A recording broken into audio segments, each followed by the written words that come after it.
Hello everyone, this is Istakhar Khan, instructor of workshop calculation and science, Ahmad Abdullah Garib, private industrial training institute के YouTube channel में आप सभी का स्वागत करता हूं।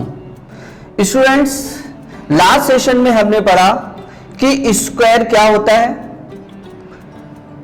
स्क्वायर के फॉर्मूलाज क्या होते हैं और स्क्वायर से रिलेटेड एग्जाम में जो क्वेश्चंस पूछे जाते हैं वो हमने सॉल्व किए। स्टूडेंट, आज का सेशन हमारा है सर्कल।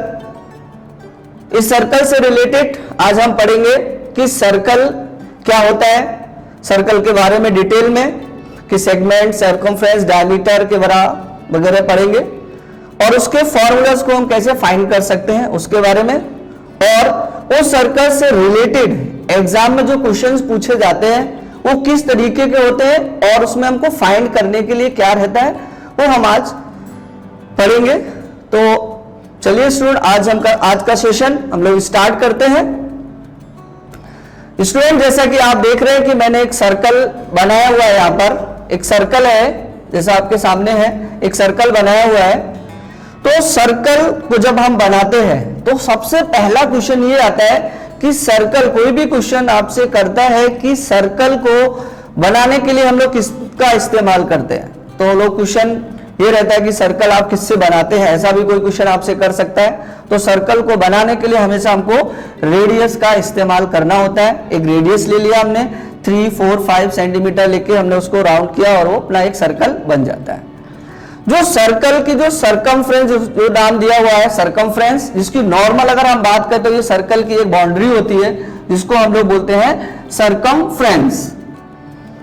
दूसरा पॉइंट आता है कि सर्कल का जो सेंटर पॉइंट होता है, जिसको मैंने ओ दिया है, जो सर्कल का जो सेंटर पॉइंट होता है ओ, उस सेंटर पॉइंट से अगर हम कोई लाइन ड्रॉ करते हैं, उस सेंटर पॉइंट से, सर्कल के सेंटर पॉइंट से अगर हम कोई लाइन ड्रॉ करते हैं तो वो कहलाता है आपका डायमीटर।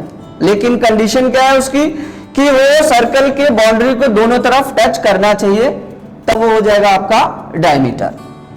और सर्कल के सेंटर पॉइंट से अगर हम कोई लाइन ड्रॉ करते हैं और वो सर्कल की बाउंड्री को एक तरफ टच करे तो वो आपकी कहलाती है रेडियस। जैसे यहां पर मैंने शो किया है, ओसी आप रेडियस बोल सकते हैं, ओ ए जो है वो भी रेडियस है, ओ बी जो है वो भी आपकी रेडियस है, और अगर आप पूरे की बात करें फुल तो ए बी जो है वो आपका क्या है, यहां पर डायमीटर है। तो अपना एक डायमीटर हो गया और रेडियस। अब ये पॉइंट हो गया कि अगर हमने एक लाइन ड्रॉ की, कहां से, सेंटर से, तो वो तो हो गया आपका डायमीटर। अगर सर्कल के अंदर हम कोई एक और लाइन ड्रॉ करते हैं जो सर्कल के सेंटर से ना होकर कहीं और से जाए लेकिन सर्कल के अंदर ही हो, उसको हम लोग क्या बोलते हैं, कॉर्ड। जैसे देख रहे हैं आप, ए बी क्या है, अपना डायमीटर है जो ये सेंटर से गया, लेकिन ये जो लाइन देख रहे हैं आप ऊपर कॉर्ड वाली, ये लाइन कहां है, सर्कल में ही है लेकिन सर्कल के ऊपर है, लेकिन ये सेंटर से नहीं जा रहे, तो इसको हम लोग बोलते हैं कॉर्ड। और कॉर्ड के अंदर जो भी डिजाइन देख रहे हैं आप, जो बनाया हुआ है मैंने फिगर, उसको हम लोग बोलते हैं सेगमेंट। ये पॉइंट हो गया। नेक्स्ट पॉइंट आता है कि अगर दो रेडियस है, एक सर्कल के अंदर हमने दो रेडियस अगर लिया है तो उनके बीच में जो एंगल बनेगा वो कहलाता है थीटा, जैसा आप देख रहे हैं यहां पर, और उसके अंदर जो डिजाइन यानी जो भी रहेगा स्पेस वो कहलाता है सेक्टर। अब उस सेक्टर से जो बाउंड्री का जो स्पेस है, जो बाउंड्री पे जो आ रहा है, जैसे सी बी सी आप बोल सकते हो या सी बी भी बोल सकते हो, उसको हम लोग बोलते हैं आर्क। तो ये हो गया अपना पॉइंट। नेक्स्ट पॉइंट आता है कि अगर सर्कल की बाउंड्री के किसी भी पॉइंट से अगर कोई लाइन आप ड्रॉ करेंगे, सर्कल के पॉइंट की बाउंड्री जो है, सर्कल की जो बाउंड्री है यानी सर्कमफ्रेंस ही बोल सकते हैं, उससे आप अगर कोई एक पॉइंट लेते हैं, वहां से अगर आप एक लाइन ड्रॉ करते हैं तो वो कहलाता है आपका टेंजेंट। तो ये हो गया आपका सर्कल से related.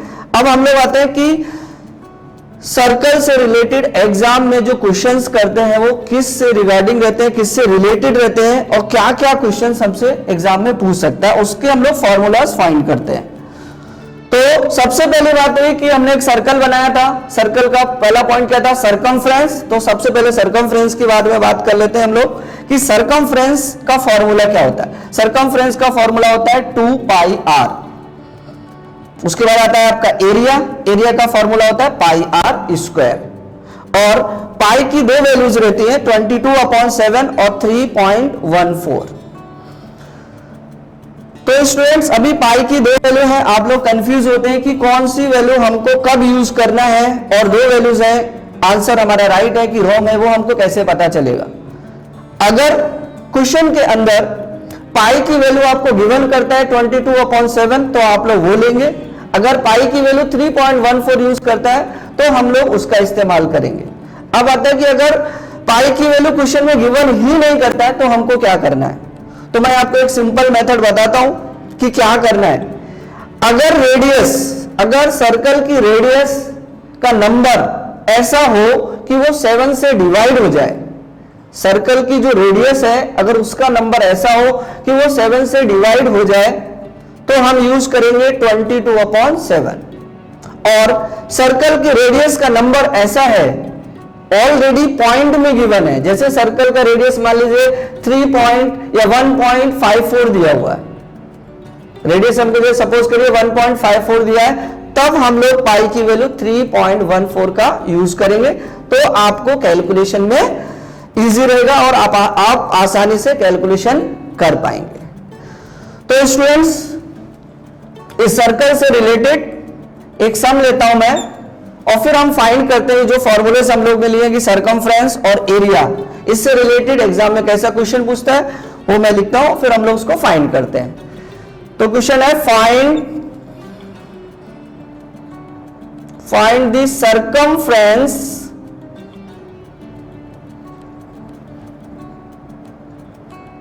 and area of a circle if radius is 7 centimetre. Solution, सबसे पहले हम क्वेश्चन को ठीक से वापस से पढ़ लेते हैं। Find the circumference and area of a circle if radius is 7 centimetre. तो गिवन क्या है बेटा, सबसे पहले वो देख लेते हैं।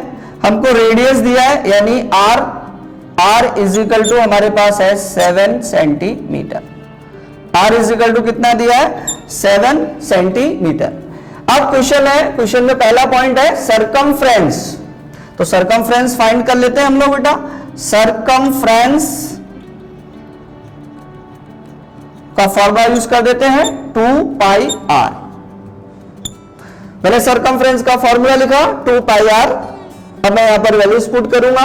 सबसे पहले हम रेडियस देख लेते हैं, जैसा कि मैंने आपको बताया कि रेडियस क्या है, रेडियस दिया हुआ है आपको 7 सेंटीमीटर, यानी हम पाई की जो वैल्यू है यहां पर 22/7 यूज करेंगे, क्योंकि 7 से 7 कैंसिल हो जाएगा तो हमारा कैलकुलेशन इजी हो जाएगा। तो फॉर्मूले के मुताबिक मैंने डाला 2 मल्टीप्लाई पाई की वैल्यू डाला 22/7 मल्टीप्लाई आर यानी रेडियस की वैल्यू था अपने पास 7, वैल्यू पुट कर दिया मैंने।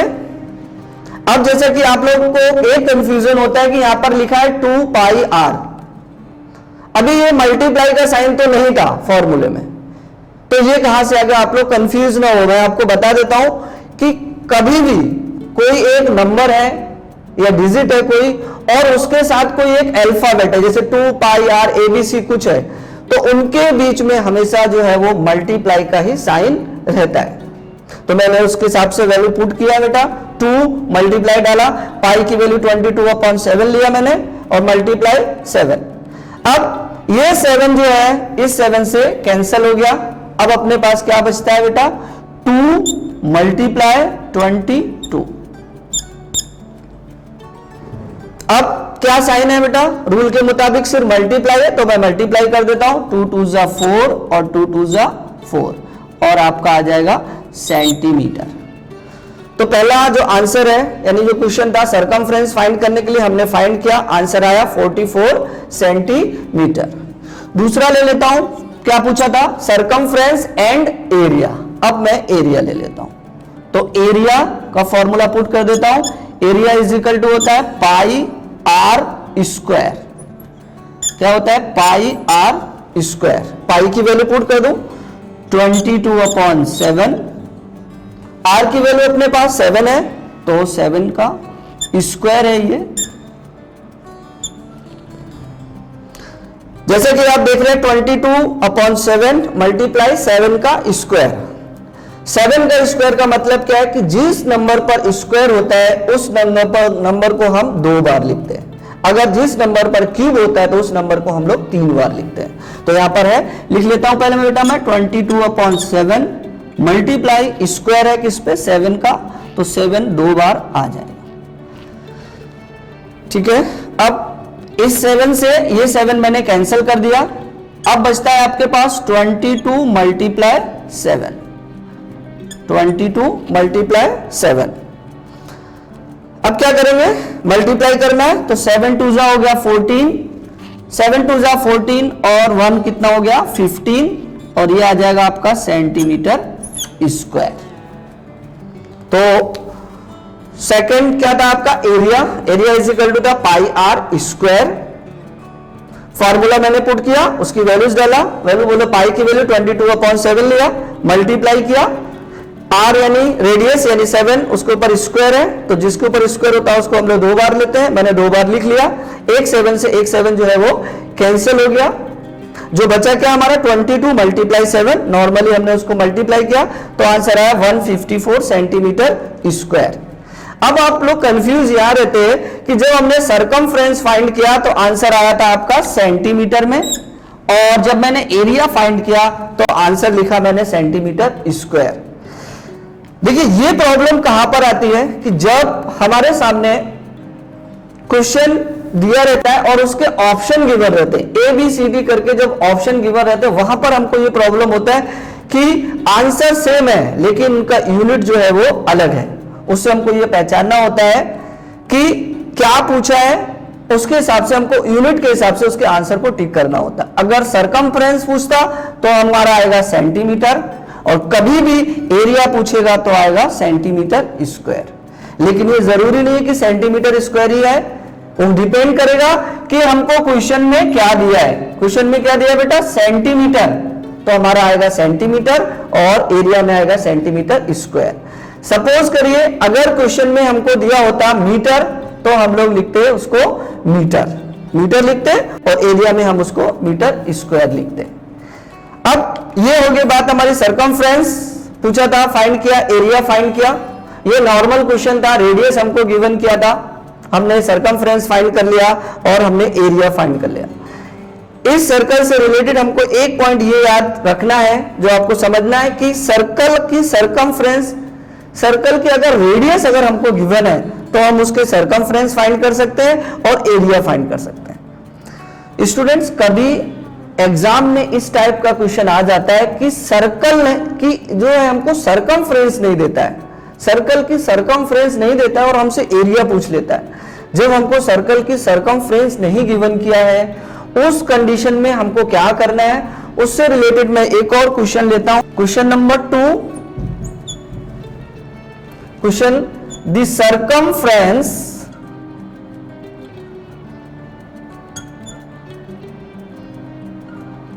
Of a circle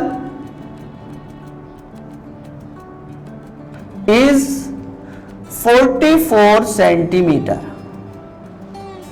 Find its area.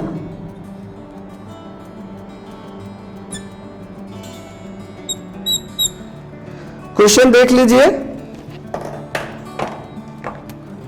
Question क्या था, the circumference of a circle is 44 centimetre, find its area. यहां पर हमको रेडियस नहीं दिया है और हमसे एरिया फाइंड करने के लिए बोल रहा है। तो गिवन क्या है बेटा, सबसे पहले हम उस पर ध्यान देते हैं, सी यानी सरकमफ्रेंस बोल सकते हैं आप, जो हमको दिया है 44 सेंटीमीटर। ठीक है, हमको एरिया फाइंड करना है। एरिया फाइंड करने के लिए आपको पता होना चाहिए कि हमको जरूरत क्या है। फॉर्मूले के मुताबिक जाएंगे तो एरिया इज इक्वल टू होता है पाई आर स्क्वायर। मीन्स हमको एरिया फाइंड करने के लिए हमको रेडियस का पता होना जरूरी है। तो सबसे पहले हम क्या करते हैं कि इस सरकमफ्रेंस से हम रेडियस कैसे फाइंड करते हैं वो देख लेते हैं। देयरफॉर आपको गिवन क्या है, C इज इक्वल टू 44, यानी C बोले तो आपका सरकमफ्रेंस। तो सरकमफ्रेंस का फॉर्मूला मैं यहां से पुट कर लूं।